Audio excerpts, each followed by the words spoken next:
So Guruji, Congress recently passed a bill on the existence of unidentified aerial phenomena, previously called UFOs. So my question is, do aliens share our planet? And if so, can you speak on this?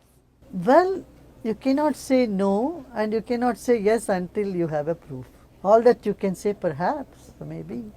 They do have proof, actually. They have the proof. Yeah. That answers.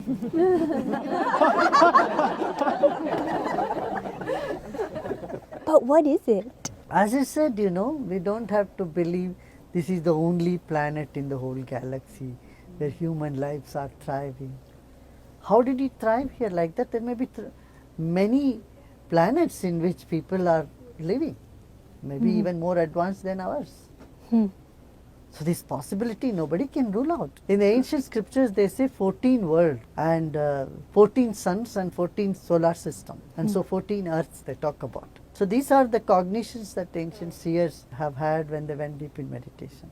But if science is also talking about it, there are multiple universe, multiple solar systems present. See, ants live in their universe, bees live in their universe, all different species, they all live in their own universe. Even inside of you, there is a whole universe of bacteria. Your intestine has 150,000 type of microbes. There are mites on your forehead.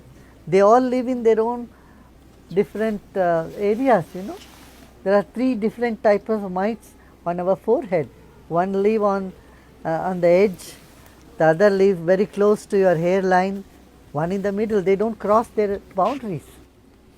So if you go deep into the nature, there is multiple universe. There are universe which is beyond our comprehension. Our brain is only a frequency analyzer. We can only experience certain bandwidth of light, certain bandwidth of sound.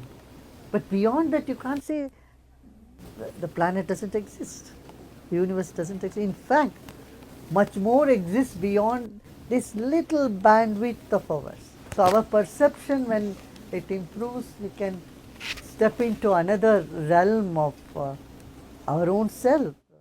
Gurudev, if there are multiple versions of me living in parallel universes, do we all have the same soul?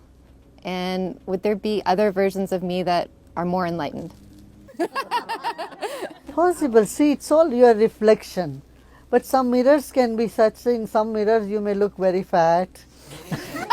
Another mirror you may look much thinner and taller. You have seen these mirrors, it's all you, but can be reflected in different manners, right? So all that is possible. There are 5 of your reflection is for sure exists. There are 5 of me, 5 of every one of us exists simultaneously in the universe. Gurudev, you teach us that 99% of what's going on is taking place on the subtle. Can you give us an idea of what's going on in that 99%? Everything else is going on there. All that is happening in the subtle first. See, hydrogen and oxygen, both are combustible.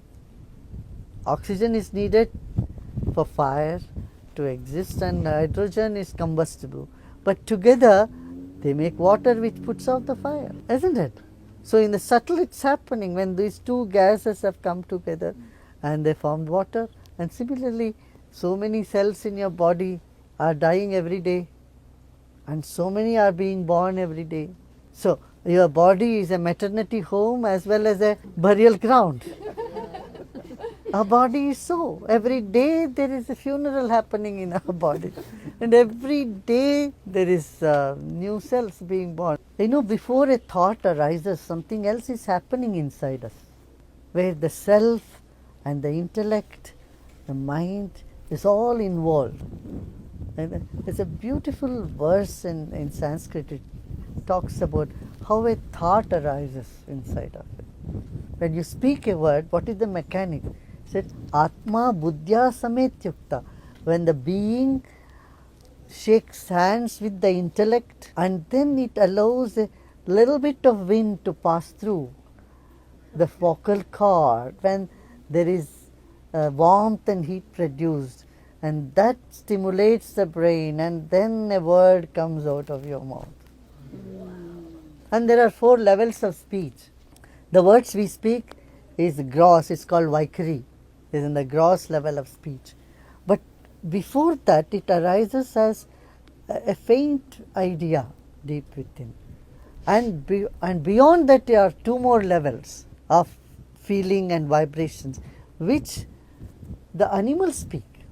Animals can feel. And there is a silent layer from which all these thoughts, ideas, feelings, they all get generated. That is part of our very self, our consciousness, which the entire universe can communicate with. It has no language, but it is just from the silent level. A herd of wild elephants, they rampaged a whole banana plantation, but they left one tree untouched.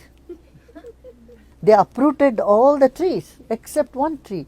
In that one tree there was a nest, small birds were there, and the elephants did not touch that.